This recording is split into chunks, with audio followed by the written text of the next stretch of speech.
This is called the O song, the big O song.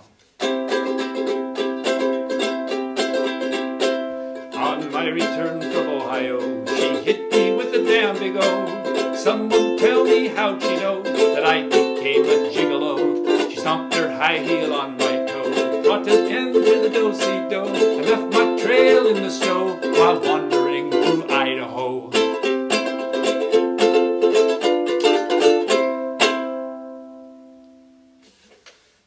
I want to talk about the ukulele. Ukulele. This is a Martin ukulele that was made just a few years ago, but it is sort of a replicant or a replication of instruments that Martin was making in the late 40s. And the reason for that is during World War II, the military needed spruce, they needed wood, right? So there was a shortage of pine and those types of woods. So Martin busied themselves making instruments out of mahogany. And there are what you call triple O, double O, single O size Martin guitars. They're all mahogany. The top's mahogany, the sides, back. It's all mahogany except for maybe the fretboard, of course, would be out of harder wood like rosewood. So this is a Martin ukulele with a satin finish, which means it's not glossy. But usually you see these instruments from the 40s, they've been buffed out and they're real shiny. They don't have the same kind of dull look about them. I landed in Ontario, hitched up with the rodeo, busting broncos to and fro, get hit and take a little dough. I made a lass in a show, made a move like Romeo, strumming on the old banjo, the master of the pantyhose. Now, a lot of guitar players ask me about the ukulele. You know, they go to beach parties or parties and someone's got a uke there. And it's actually very simple to figure out, you know, the tuning of a ukulele if you relate it to the guitar. And if you go up on the fretboard of your guitar to the 5th fret, imagine you put a capo on there, or you barred it. The top 4 strings, or the 4 high-sounding strings, you know, going from the D, the G, the B, and the E string.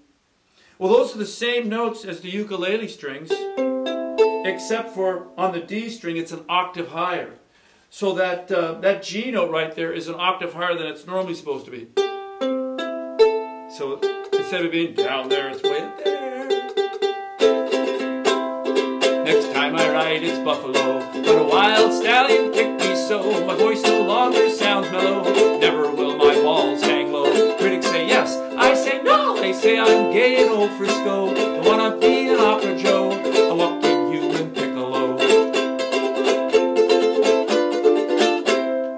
Anyway, so you can play all the same chord shapes that you normally play on the guitar, and the best way to get started is to try a D chord, you know, your standard D chord. The thing that you have to remember if you want to know what chord you're playing is you're always 5 steps higher. So just like I showed you on the guitar, 1, 2, 3, 4, 5 frets, right? You've got to name each chord. So even though this is a D shape, it's no longer D, it's 5 frets higher. So that would be D, D sharp, E, F, F sharp, G. So the G chord now has a D shape. You know, I could explain that again, but look at it this way. Every chord that you play is 5 frets higher than it normally would be. So you got to name it whatever that note is, 5 notes up. Yet still I ride and play polo. After a fox and a talio, off in the woods on a chase I go. A legend now and oh so ho. Work is going kinda slow. Time for Edgar Allan Poe. The winds at the time are gonna flow. I'm finally running out of O's. I'm finally running out of O's. I'm finally running out of O's. I'm finally running. Shut up! I'm running out of O's anyway. So the ukulele can be easily figured out by a guitar player. If you know your fretboard, come up 5 frets. It's the same notes right there. G, C, E, A. only the G note is an octave higher, but you can still use the same chord shapes. There you have it, ukulele.